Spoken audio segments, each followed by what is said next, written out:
Hello, and welcome to the No Expiration Date podcast. I'm Victoria Reade, founder of N.E.D, a global community forum for women 50 and over. And I'm Susan Stevens, fellow explorer and co-host of the N.E.D podcast. Through a series of stimulating discussions, our podcast will inspire and challenge negative stereotypes by society and self-limiting beliefs about women and aging. Join our movement and let's change the world together.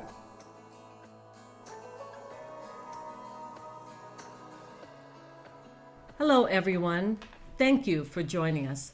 I'm Victoria Reade. In this episode of the No Expiration Date podcast, being taped live in London, England, my co-host Susan Stevens and I are thrilled to welcome writer and explorer Jacki Hill Murphy, whom I first discovered when I read her book on the fearless Victorian explorer Isabella Bird. Welcome, Jacki, and thank you for joining us today. Oh, you're welcome. So I thought we would start out first by having you tell us a little bit about your background. Well, of course, yes, and thank you for inviting me. I'm very impressed by your lovely endeavour. I started off by leaving teaching to take a dugout canoe down the Amazon River. It had always been a passion of mine to recreate the journey of the first woman down the Amazon River. Her name was Isabelle Godin, and I kind of harboured that story for a long time. I had to wait for the opportunity to arise to do that journey. And she never wanted to be an explorer or to break any records. She just wanted to see her husband again, who she didn't see for 21 years. And the whole story just grabbed me, that this poor woman had lost her children, wanted to see her husband, and she had the length of the Amazon River between her and her husband. And so I went and did that first part of the journey, and really that was the beginning of all this for me, because I didn't look back after that. After that first 500 miles, which was down tributaries of the Amazon, I was just sort of really grabbed by this adventurous kind of part of me that made me feel very alive. And then I kept on reading about great women from the past who had made great journeys, and I realized that there were many who had amazing stories, but most of all, they kind of disappeared into the history books. And I would say to people, have you heard of so-and-so? No. And then I thought it was time we get their names out again. And what better way than to go and recreate their journey, because people want to hear that story. It's very interesting. So the next one for me was an amazing British explorer called Mary Kingsley, who in 1895 climbed a mountain in Africa. Yeah. Again, she was very lonely. She felt very trapped being in England and in the society. She wasn't very well educated. She couldn't go out and get a job. There was nothing that held her here. She found her life very drab. So by climbing a mountain in Africa, suddenly she was leading men. She was making decisions. And she stood at the top of a mountain, and I think at that point she had discovered the true her. So that was Mary Kingsley. After that, I kept reading, and then I decided that it had to be Isabella Bird, because she is our greatest Victorian explorer, and she went to places where nobody had ever seen a European woman before. I mean, she was like the princess, empress, everything all rolled into one, entering a country on a horse, and just the visions of that. I mean, she was only 4'11" as well. So I recreated her journey through the mountains in Ladakh, which is northern India. And northern India then, it was a very, very remote place, and she arrived by horseback. Of course, I had to fly in, but my actual journey recreating her footsteps was almost exactly the same as hers, and I had lots of revelations during that journey.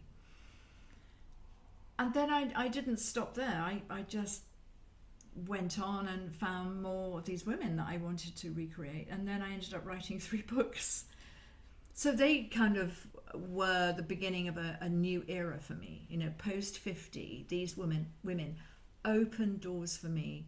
They took me to places in the world which I never would have seen if it hadn't been for them. You know, the fact that I decided to go to Ladakh, the length of the Amazon, because I went back afterwards and I did the whole length of the Amazon.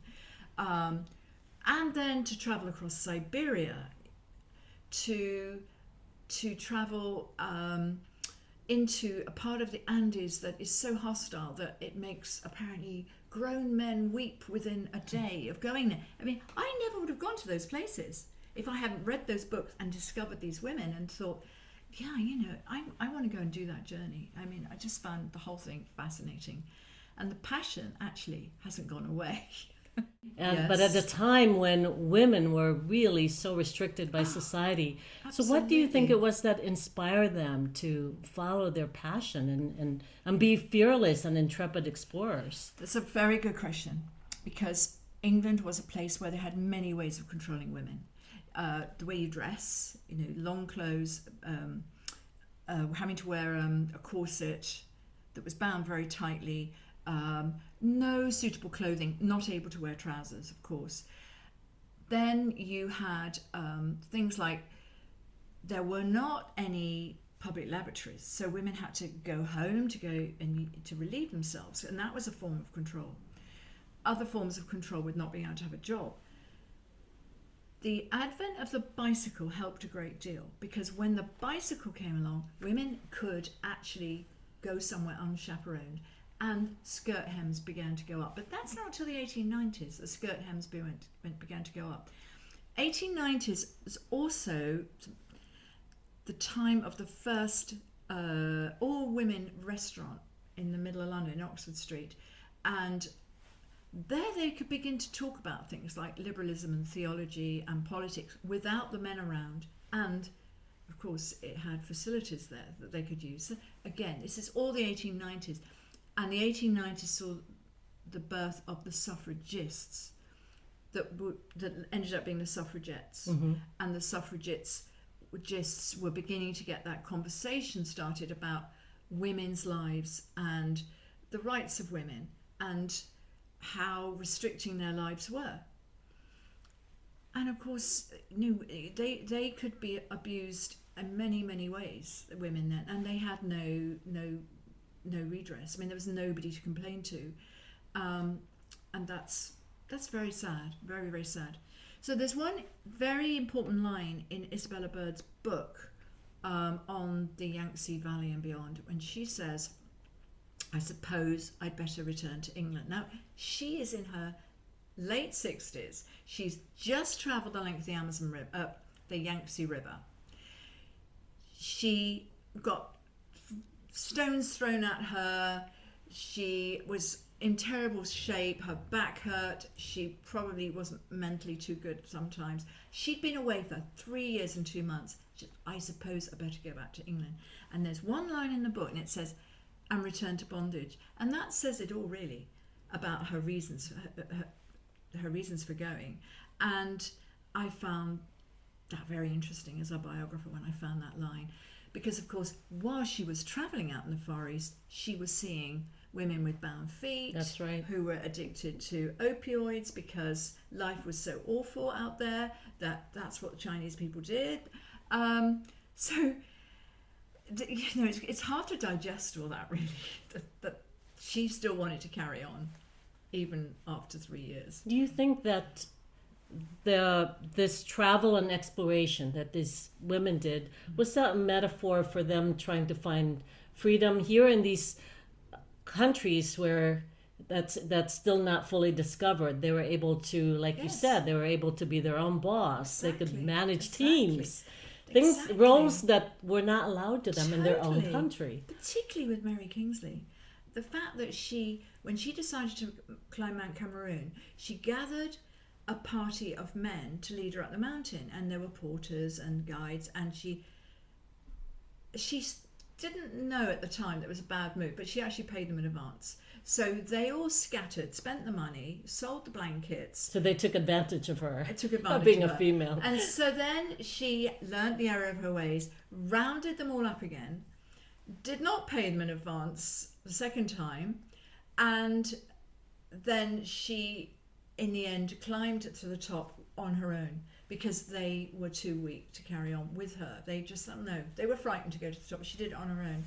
which took enormous strength to do that, to climb a misty, wild, wet mountain. I mean, it was always very windy. When I did it, I couldn't hold my camera because it was so windy. You know, she did that on her own, came back down the mountain and looked for her men again, and she'd left one of her men called Bum under a bush with a tin of Spam and a flagon of brandy or something, and left him there.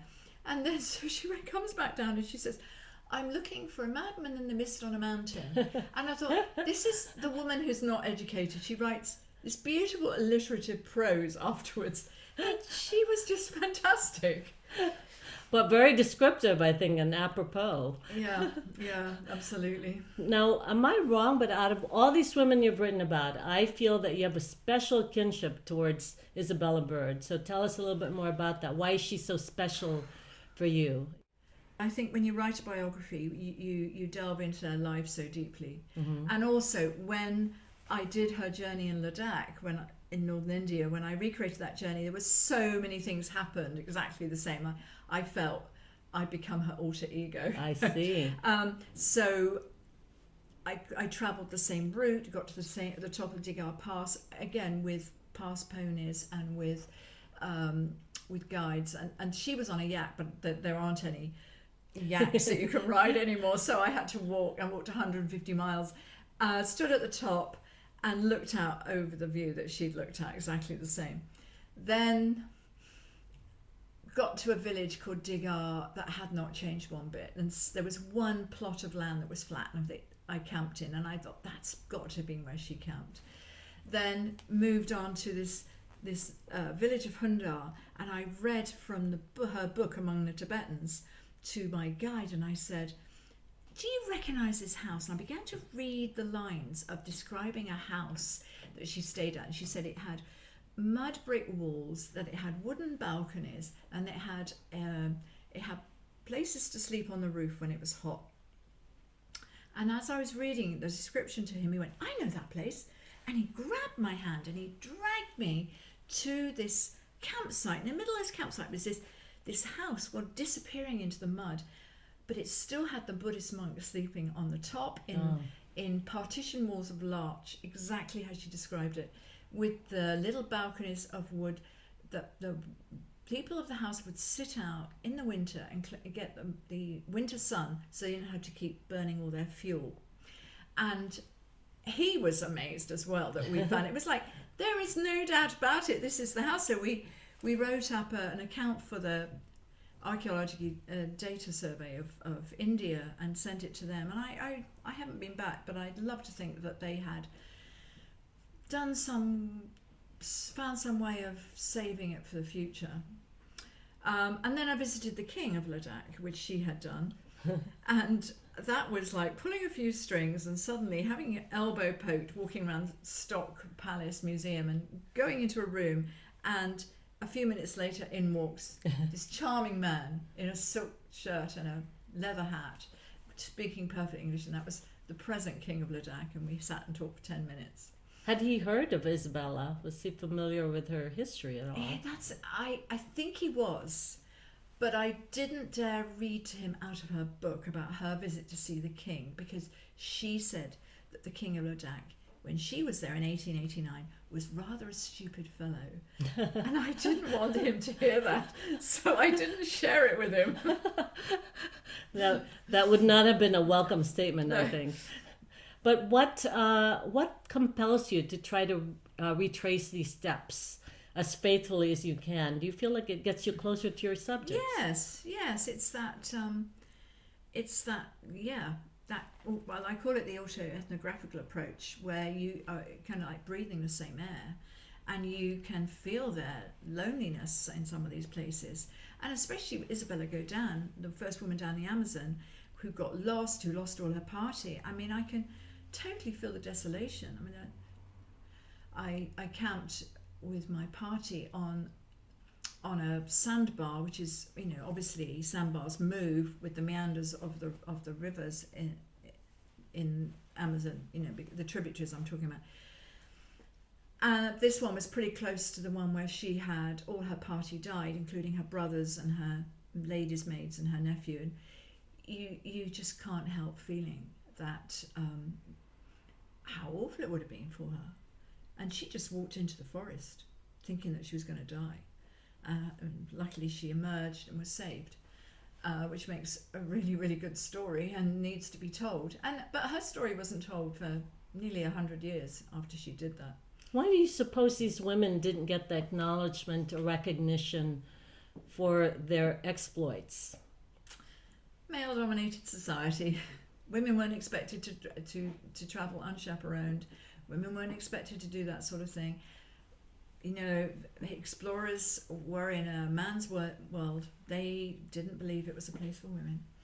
And did they get support from their family, or were they also ostracized by they didn't their get very family? much. Mary Kingsley didn't have any family left. Isabella Bird lost her family while she was out travelling. I mean, when she was married for a while to Dr. Bishop, and she stayed with him while they were married, but unfortunately he died, and then she just started travelling again. Who else?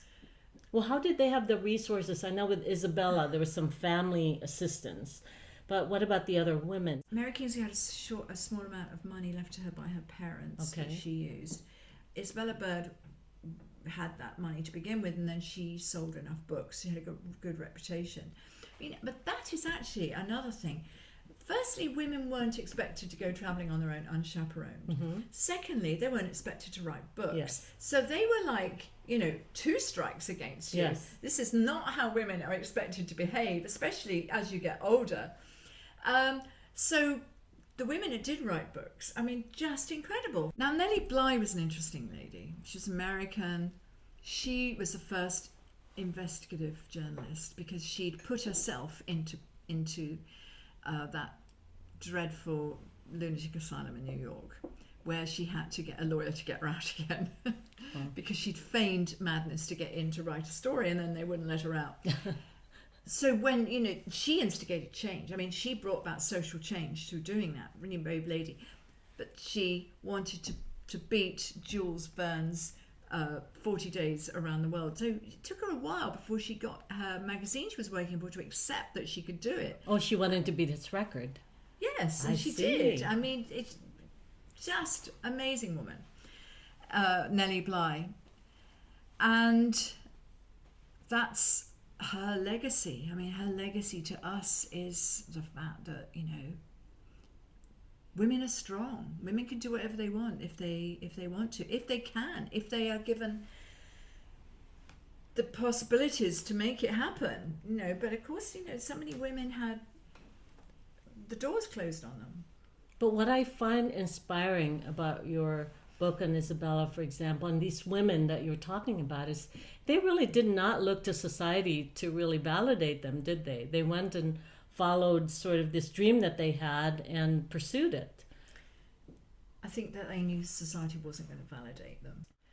And of course, the first female fellows of the Royal Geographical Society, Isabella Bird and Kate Marsden, they were then in a position where the society voted against letting in women, so they kept them there. So it was another 20 years before they fully opened the doors to women. It was a difficult time, and I can't imagine what it must have been like for Isabella Bird to stand up and give her lecture of 1897 about her journey down the Yangtze River. And she was using her magic lantern slides, which are completely beautiful, and they are probably the first women's travel photographs. What was it like with the audience probably scowling at her that she'd done this journey?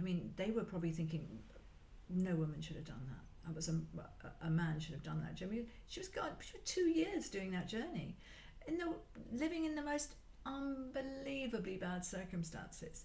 But she toughed it out. She really toughed it out. She had very little food, absolutely no comfort, no waterproofs. The men who pushed the boats across the rapids wouldn't even put a plank out for her from the boat to the land. So frequently she fell in and had to stay in wet clothes all the time. a lot of these women never had the chance to change their clothes when they were wet because there was nowhere for them to go and change. And they toughed it out. And if they hadn't toughed it out, we wouldn't know about those places today, because in their books they documented what they saw, which is a world that's gone. And thank goodness they did.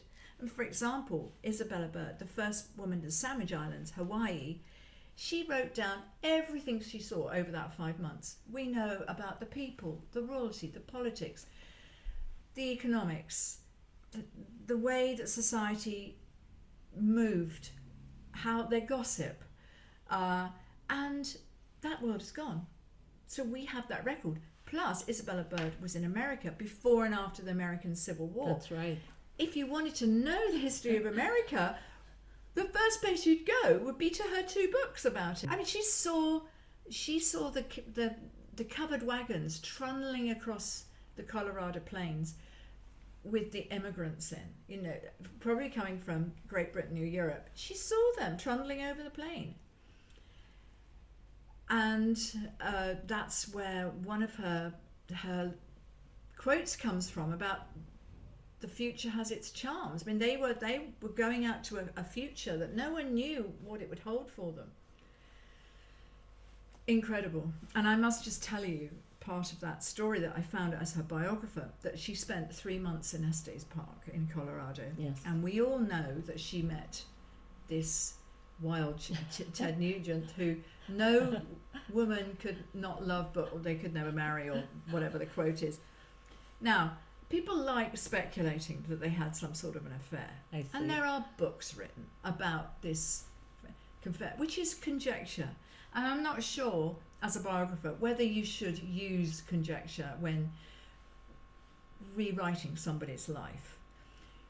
She had a connection with him, definitely, because at long last she found somebody who wanted to listen to her stories, and he took her to all these wild places. And yes, of course they would have slept out, lying side by side under the stars. A woman in her position could not act with impropriety because she had a reputation to consider. But what's interesting is she kept their liaison, that I don't think, as I said, was ever romantic. No, it possibly, I mean, she was a Victorian lady. I don't think she could have been, but she kept it secret. Now, in Great Britain, she had a biographer called Anna Stoddard, whose biography of Isabella Bird came out in 1904, but it's all totally cleansed. There's nothing. There's so it's no a sanitized version, totally. is it? Now, when she came to the door, I think that possibly Isabella Bird thought to herself, oh, here comes Anna. Don't tell her anything, any of the juicy bits, because she won't approve. I think that she was very much a sort of wear white gloves, perfectly behaved Victorian lady. Because in Anna Stoddard's book about Isabella Bird, she says that in that 3 months in Estes Park, that Isabella Bird spent it in a sanatorium. Which is not true. No, not true. It's not true that she was making out with Wild Jim, but it was certainly not true that she wasn't in a sanatorium in that time. So do you think she had a plan? Because she went to America twice, didn't she? She did. So yeah. Was there a plan as to why she wanted to go to America? Well, she had to go to America. She had to cross America to get to. There were no planes, so either her only choices for getting to Japan and the Far East was either to cross America. And she moans about San Francisco. She didn't like it because it was all kind of clanking rail cars and dirty and everything. It was because it was being built. Yeah. Basically, the infrastructure of America was being built while she was there. She watched it.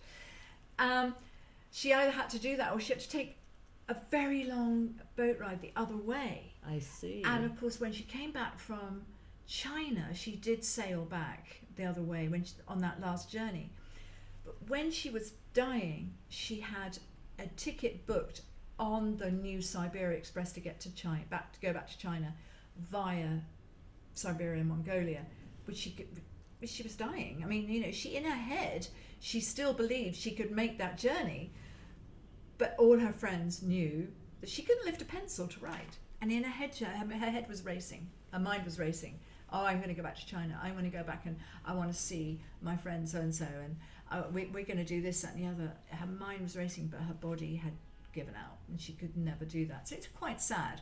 And when I wrote that last chapter of the book, I cried all the way through writing it, because her restlessness got to me, and I was thinking, this poor woman with this amazing mind, the things that she'd seen, the things she'd experienced, and the people she'd met, and she couldn't do it anymore. And it seems like she only felt released or at free when she was traveling. Yes. Didn't she? She felt better. She felt, because she was sickly as a child. She was very sickly, and I think she felt better when she was adventuring, which is the message that we have today. We say to people, if you go out into the outdoors and you maybe go trekking or you go walking in the countryside, it makes you feel mentally and physically better. And she was telling us this, 150 years ago, wasn't she? Yes. So her message was a good one, but sometimes she suffered a great deal. I mean, she had a terribly bad back. She had, what do you call it? She had tumours. She had some kind of like a contraction in her back. I don't know what the modern way. I mean, maybe she had osteoporosis or anything like that, but she had a great deal of problem with her back. So she had a lot of physical limitations, but pulled through. But mentally also, I mean, she suffered from depression, which in Victorian England, yes, you could be institutionalized for having depression if you're a woman, not if you're a man, mind you. Oh. So that's why our asylums were full of women, just who actually had very little wrong with them. And probably a lot of that depression was because of how confined they were in society, Exactly. Don't you think? Exactly. There's definitely a correlation. Exactly, yes. Why do you think China held a very special place for Isabella? I've asked myself that. I wonder whether it's because she really was the first European eyes to see it. And I think she liked that a lot. The fact that she was seeing it the first time. But also she liked the connections she made. But the hardships were immense. I think she's just so unique. It's very hard to fully answer that question. But I just found it ironic because she found England oppressive, but women were equally, if not even more so, oppressed in China. Exactly. So I wonder if she had empathy or could really relate to that. And do you think she influenced women she met? Oh, wouldn't that be nice? I think she did. But remember, she had status. She true. wasn't treated as the way they treated their own females. She had status while she was there. And same for Mary Kingsley.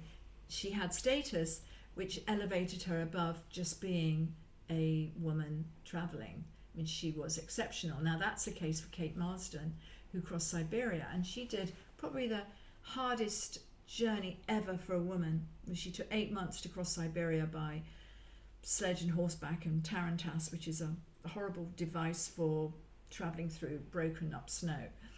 And as she made her way progressively east across Siberia, word went before her and her status elevated because of that. By the time she got to eastern Siberia, where she wanted to go and check out the way they treated lepers, she had acquired all the dignitaries who felt, as she had made this journey no one ever done before, certainly not a British European woman, they had to treat her with that dignity, which was why they were with her when she went to look for the lepers cast out in the snow. Oh. Hence, from then on, they treated their lepers better. Wow. Because she had exposed it. Now, she was vilified by Victorian society. There were people that hated her, and she was never allowed to go back, and her reputation was completely dashed through the press.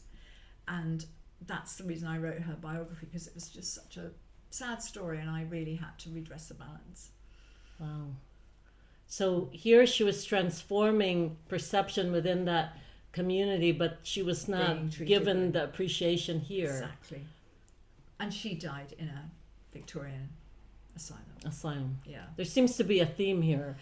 If you were an iconoclast at that period in time, it didn't always end well for you, and yet they persisted. And that's the other thing, because for us, one of the aims of N.E.D, no expiration date, is to really try to change the whole perception and dialogue about women somehow being less vibrant, being lesser in value as you progress in age. And I think a lot of it is imposed by society, and some we women do ourselves, by using phrases like, oh, well, we're too old, or, and I think these are very self-limiting beliefs, and yet these women, can you talk a little bit more about their ages, really, once they, because Isabella was still out there in her 60s. I know. No expiration date. I love that so much. Why has it taken till 2023 for this to happen? Oh, amazing. Yes, it was very hard as they get older. But, Isabella Bird, she was just breaking every boundary, wasn't she? The fact that she was 63 when she started that long trip to Ladakh, that she was late 60s when she traveled the length of the Yangtze River, that was unheard of then. Absolutely unheard of. That immense drive that she had is so admirable. And of course, there were others who did the same, and some died young. Sadly, Mary Kingsley died at 38, which is a great shame. But certainly Kate Marsden, she lived until her 70s. The lovely Isabelle Godin, who travelled the length of the river, she lived to her 70s, but she would never talk about her experience again. It was so traumatic. She would never, ever talk about her experience emerging from the jungle in the Amazon and being rescued. So how did her story became told then? Her husband, Jean Godin, who was part of the earth measuring expedition that was sent out from France to Peru in the 1760s, he was told he had to write up what happened for the Royal Academy of Science in Paris, because the king was rather shocked at a Frenchman's wife emerging naked out of the jungle, because of course she had all her taffeta clothes all ripped off by the wandering in the jungle for 6 weeks. So that was what happened.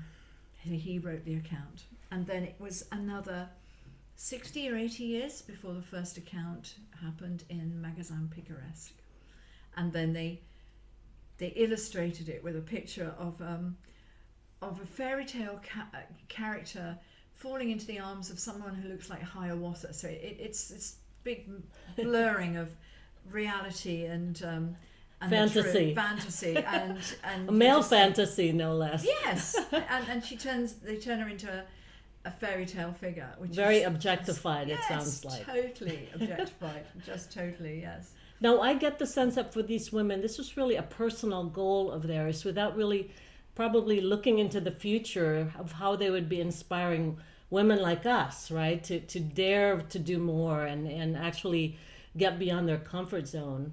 Gosh, if only they'd known. If only they had known what they were doing for us in terms of the new 20th century woman.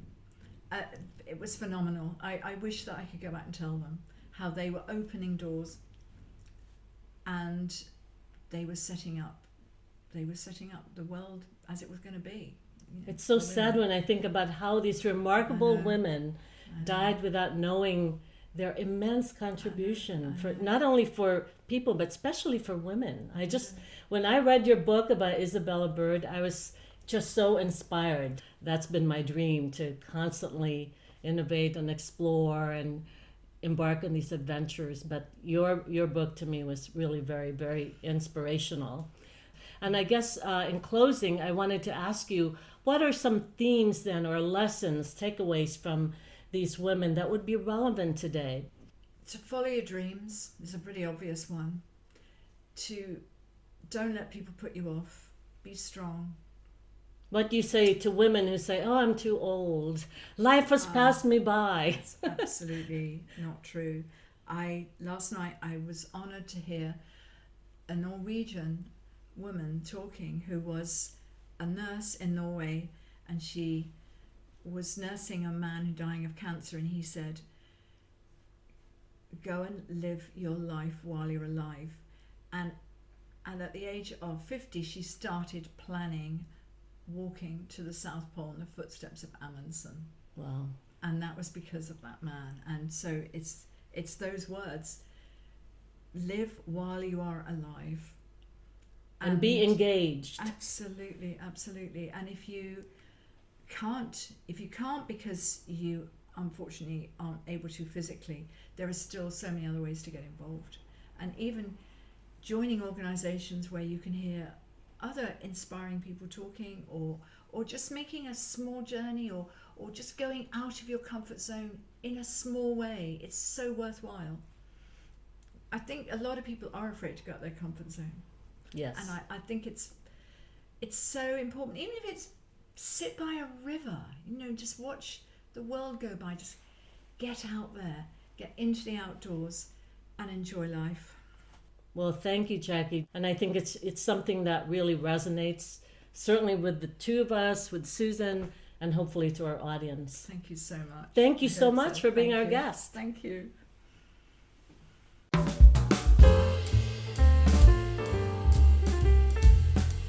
To learn more about these trailblazing female explorers, you can find Jacki Hill Murphy's books on Amazon.com, including The Life and Travels of Isabella Bird, The Fearless Victorian Adventurer, and Adventuresses Rediscovering Daring Voyages into the Unknown, and finally, The Extraordinary Tale of Kate Marston and My Journey Across Siberia in Her Footsteps.